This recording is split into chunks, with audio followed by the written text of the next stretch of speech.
बिहार के प्रारंभिक विद्यालयों को लेकर शिक्षा विभाग और मध्याह्न भोजन निदेशालय ने हाल ही में कई महत्वपूर्ण और सख्त निर्देश जारी किए हैं, जिनका सीधा असर राज्य के लाखों विद्यार्थियों और विद्यालय प्रशासन पर पड़ेगा।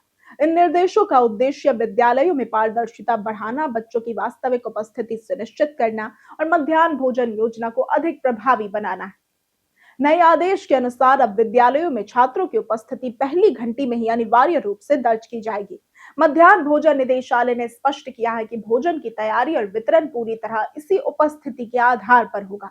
इसका मतलब ये है कि यदि किसी छात्र की उपस्थिति पहली घंटी के बाद दर्ज की जाती है तो उसे मान्य नहीं माना जाएगा और इसे फर्जी हाजिरी की श्रेणी में रखा जाएगा।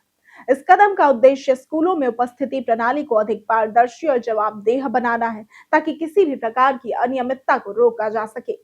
निदेशक विनायक मिश्र द्वारा सभी जिला शिक्षा पदाधिकारियों और जिला कार्यक्रम पदाधिकारियों को भेजे गए निर्देश में ये भी चेतावनी दी गई है कि यदि उपस्थिति दर्ज करने में किसी भी प्रकार की गड़बड़ी या लापरवाही पाई जाती है तो इसे गंभीर अनियमितता माना जाएगा और संबंधित शिक्षकों या कर्मचारियों के खिलाफ सख्त कार्रवाई की जाएगी।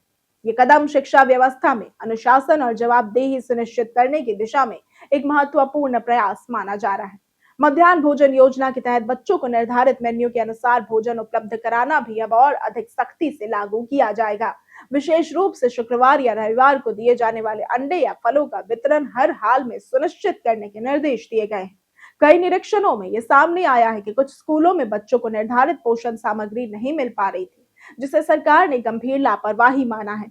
अब इस तरह की किसी भी चूक को बर्दाश्त नहीं किया जाएगा। इसके साथ ही राज्य के मॉडल विद्यालयों को लेकर भी शिक्षा विभाग ने बड़ा निर्णय लिया है। मॉडल स्कूलों में कक्षा 9 में नामांकन की प्रक्रिया 30 अप्रैल तक पूरी की जाएगी और प्रवेश परीक्षा में प्राप्त अंकों के आधार पर विद्यार्थियों का चयन किया जाएगा, जिसमें न्यूनतम 50% अंक प्राप्त करना अनिवार्य होगा।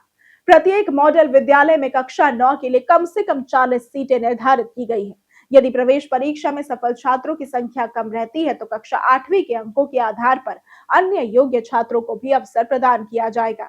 इन सभी निर्देशों से ये स्पष्ट है कि बिहार सरकार शिक्षा व्यवस्था को अधिक पारदर्शी, अनुशासित और परिणामोन्मुख बनाने की दिशा में गंभीर प्रयास कर रही है। उपस्थिति से लेकर भोजन वितरण और नामांकन प्रक्रिया तक हर स्तर पर निगरानी और सख्ती बढ़ाई जा रही है, जिससे छात्रों को बेहतर शैक्षणिक वातावरण मिल सके और योजनाओं का लाभ वास्तविक लाभार्थियों तक पहुंच सके। तो अगर आपको आज की ये वीडियो पसंद आई हो तो इस वीडियो को लाइक करें, ज्यादा से ज्यादा शेयर करें और हमारे चैनल को सब्सक्राइब करना ना भूलें। आज के लिए सिर्फ इतना ही। वीडियो हमारे साथ बने रहने के लिए धन्यवाद।